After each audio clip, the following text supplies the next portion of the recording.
चलिए तो फिर से प्रारंभ करते हैं हम। तो मौर्यकालीन प्रांत अब हम समझेंगे किस तरह से मौर्य काल में प्रांतों का डिजाइन किया गया और प्रांत थे। तो शुरुआत में ही आप समझ चुके थे चंद्रगुप्त का जो क्षेत्र था वो विशाल था, बड़ा था काफी। फिर अशोक ने इसको और विशाल किया। तो शासन प्रशासन को सरल तरीके से बनाया जा सके इस वजह से चंद्रगुप्त मौर्य का जो साम्राज्य था उसको चार प्रांतों में विभाजित किया था: उत्तर प्रदेश, दक्षिणापथ, अवंती और प्राची। ये आप सभी की राजधानियां भी आप अभी पढ़ चुके हैं लास्ट वीडियो में। उत्तरापथ की तक्षशिला, दक्षिणापथ की स्वर्णागिरी, अवंती की उज्जैनी और प्राची जो मध्य देश है उसकी पाटलिपुत्र। ठीक है। प्रांतों को इनको जो राजा के पुत्र थे उनको बांटा गया था। तो हम राजवंशीय कुमार कह रहे थे या आर्यपुत्र भी कह रहे थे, या कह सकते हैं कि इनको इस तरह का पद भी दिया गया था। ठीक है। मौर्य काल में जो प्रांत होते थे, जो वर्तमान में जिनको हम आज राज्य कहते हैं, उनको चक्र कहा जाता था, जो कि मंडलों में आज आप देखते हैं कमिश्नरी जो मंडल है उनमें विभाजित है। जैसा स्वरूप आज है लगभग वैसा ही स्वरूप उस समय था, प्रांत और मंडल के स्तर पर। हाँ, बशर्ते इन प्रांतों का प्रमुख आज मुख्यमंत्री होता है, उस समय राजा होता था जो कि अपने सीधे रेगुलेट करता था और मंडलों को भी सीधे रेगुलेट कर। साथ में प्रांतों में एक राज्यपाल था जो आर्यपुत्र था, जो राजा का पुत्र था या सर्वोच्च अधिकारी जिसको वो समझता था, जिसको योग्य समझता था, उसको उसको एक एज ए प्रतिनिधि के रूप में नियुक्त कर रहा था मौर्य साम्राज्य। हाँ, अब अशोक के शासन में अशोक ने क्या किया था? अशोक ने बहुत विस्तार किया था और फिर एक समय आता है जब अशोक बिल्कुल परिवर्तन हो जब कर लेते हैं। ठीक है। तो अशोक के यहाँ चार से बढ़कर पांच राज्य हो गए थे। पांचवा राज्य हो गया था कलिंगा। ठीक है। तो आप ये अभी तक समझ चुके। ठीक है। यही बातें सारी की सारी लिखी हुई है जो मैंने आपको पढ़ के बताया है। लिट आपने कान में आपके कान में गई है। अब ये मौर्य शासन जो है उसको हमने खंडवार विभाजित किया है, जो कि आज से आप रिलेटेड कर पाएंगे। ठीक है। केंद्र तो केंद्र, प्रांत इसका एक प्रमुख अधिकारी कुमार या आर्यपुत्र। ठीक है। आर्यपुत्र है इसका प्रमुख अधिकारी। इसके बाद मंडल आज का कमिश्नरी। ठीक है। इसमें प्रदेश था या कमिश्नर जो आज है, प्रादेशिक बैठता था। आहार या विषय जो कि जिला के समान है, इसका प्रमुख व्यक्ति विषयपति होता था जो आज जिलाधिकारी। स्थानीय ये 800 गांव का समूह होता था जो होता है स्थानीय। फिर इसके बाद होता था 400 गांव का प्रमुख तोड़मुख।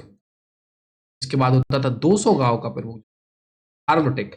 और फिर 10 गांव का प्रमुख संग्रहण।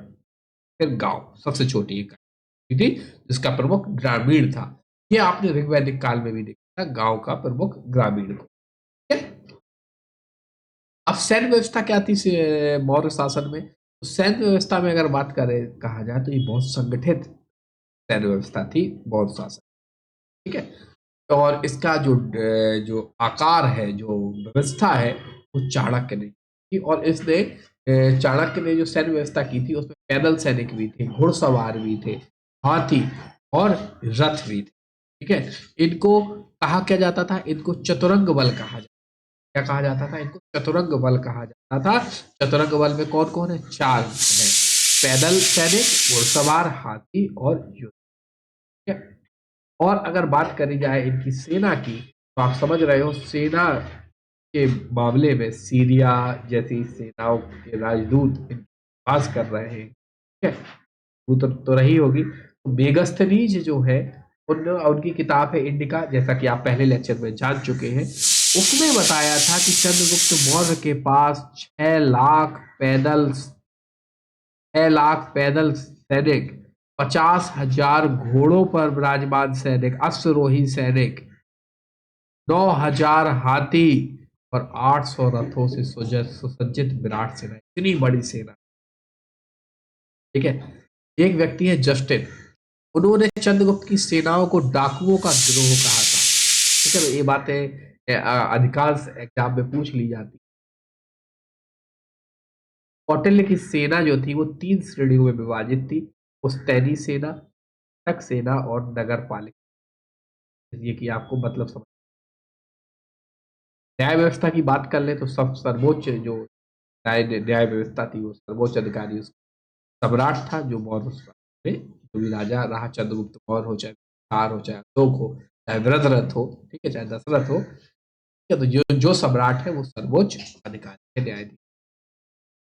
सबसे छोटा न्यायालय गांव में ही होता था, काम गांव का होता था, जिसको वहां का ग्रामीण या ग्राम के वृद्ध लोग अपना निर्णय सुनाते थे। उस मतलब जो भी अन्याय हुआ है, गांव के ऊपर संग्रहण, द्रोणमुख और स्थानीय जनपद के न्यायालय हो रहे थे, ठीक है।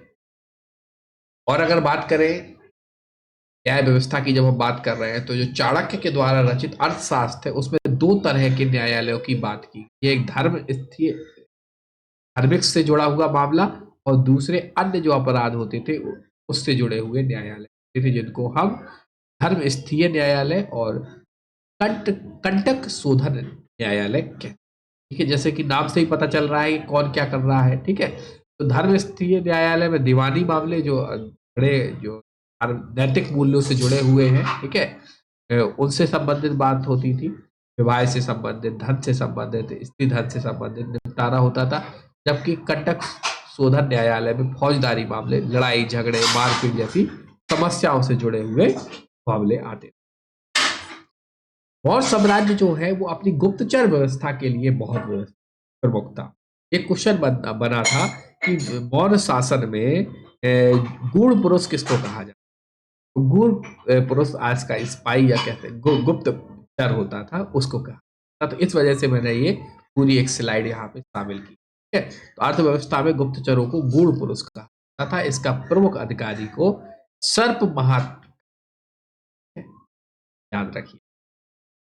और अर्थशास्त्र में ये भी पढ़ लीजिएगा, अर्थशास्त्र में दो प्रकार के गुप्तचरों की व्यवस्था की है, संस्था और संचरा। जो संस्था वाले जो गुप्तचर होते थे वो संगठित होकर काम करते थे, संचरा होते थे वो घुमक्कड़ होते थे।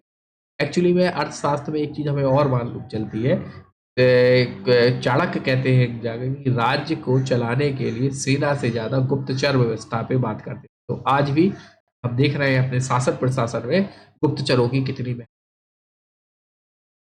गुप्तचर के अलावा शांति व्यवस्था को बनाए रखने के लिए और अपराधों की रोकथाम करने के लिए पुलिस भी मौजूद थी। ऐसा नहीं है कि गुप्तचर अकेले, ठीक है। अर्थशास्त्र में इनको दक्षिण कहा गया है, उस समय की पुलिस को।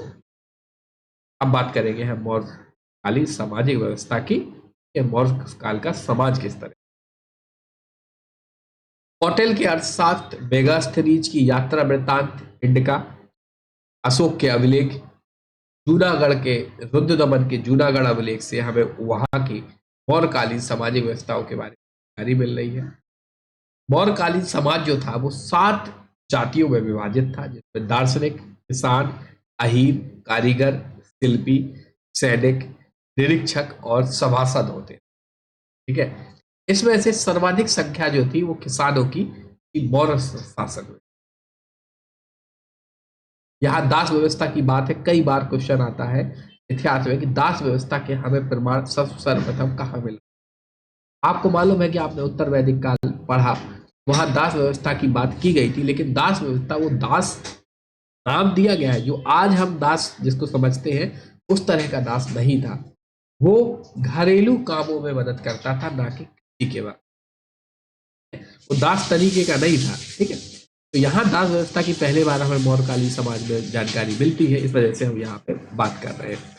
मेगास्थनीज एवं स्टेमो के अनुसार भारत में दास प्रथा प्रचलन नहीं थी, जबकि मौर्यकालीन अर्थव्यवस्था में दासों का महत्वपूर्ण योगदान था। जो मेगास्थनीज आए, स्टेमो आए, दासों की स्थिति इतनी अच्छी थी, ठीक है, तो उनको वो दास नहीं समझे, क्योंकि दास जबकि वहां पे थे।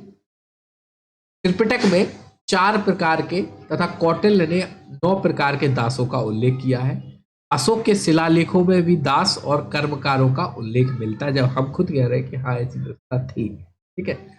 कौटिल्य के अर्थशास्त्र के अनुसार मौर्य काल में दासों को कृषि कार्य में बड़े पैमाने पर लगाए जाने, ठीक है। पहले नहीं लगाया जा रहा था वैदिक काल में, लेकिन अब क्या करा जा रहा है, अब कृषि कार्य में लगाया।